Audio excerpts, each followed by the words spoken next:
Hello guys, welcome back for the next interview questions for Java. This is output based question. Just look at this program और बताओ इसका output क्या होगा इस programme का, जहाँ पे हमने चार इंटीजर्स बनाए हैं, ठीक है, A B C D, and यहाँ पे वैल्यूज है 100 ए और बी को कंपेयर किया है, एंड सी डी की वैल्यूज 1000 इनको कंपेयर किया है।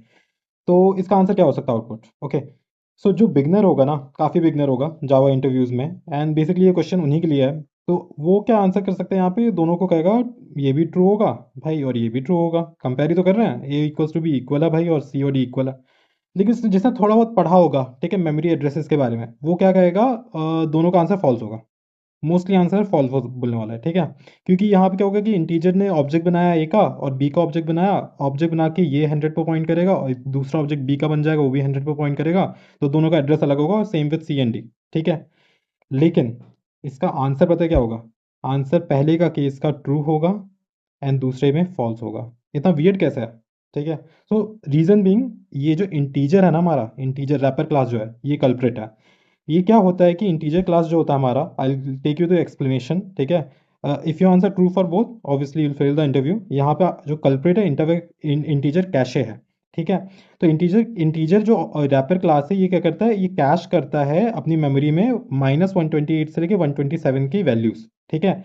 सो अगर तुमने बी को 100 डिफाइन किया है और any value between these two values, तो क्या होता है? ऑलरेडी मेमोरी में है हमारे, ठीक है, ऑलरेडी मेमोरी में स्टोर्ड है वो वैल्यू, तो उसका एड्रेस एक ही है। जैसे यहाँ पे 1 2 3 करके 127 तक पॉजिटिव में और नेगेटिव में 128 तक, ठीक है। तो हमने अगर वेरिएबल्स डिफाइन करें, इनके इनके वैल्यू देखे, जैसे हमने किया A equals to 100 and B equals to 100, तो ये सेम मेमोरी पे ही पॉइंट कर रहे हैं क्योंकि वो ऑलरेडी कैश्ड हैं। लेकिन इससे बड़ी वैल्यूज वो कैश नहीं होती, इससे बड़ी वैल्यूज जो है जैसे 1000 होगी, तो ये क्या करता है? इंटीजर जब 1000 देखता है ना यहाँ पे, ये इंटीजर क्लास, तो ये क्या करता है? सी एक नया ऑब्जेक्ट बनाता है, 1000 पे पॉइंट करता है, डी एक नया ऑब्जेक्ट बनाता है, 1000 पे पॉइंट करता है, ठीक है। और फिर इन दोनों को जब तुम इक्वल्स टू कंपेयर करोगे, इक्वल्स टू एड्रेस कंपेयर करता है, हमेशा ये ध्यान रखना। तो जब दोनों की एड्रेस डिफरेंट देखेगा तो इसकी वैल्यू फॉल्स आएगी। अगर वैल्यू कंपेयर करनी होती तो हमें डॉट इक्वल्स मेथड का यूज करना होता है, ठीक है। ये रीजन है कि इनका वैल्यू, इनका आंसर जो होगा इस तरीके से होगा, ठीक है।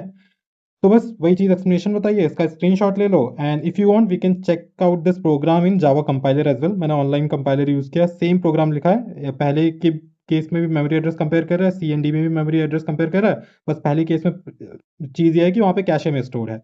तो if you run this program, तो पहले का आएगा ट्रू एंड सेकंड का false. Okay, I hope this helps. काफ़ी नया क्वेश्चन था ये, काफ़ी आउटपुट बेस्ड क्वेश्चन में आ सकता है। एक्सेंचर के एग्जाम दे रहे हो,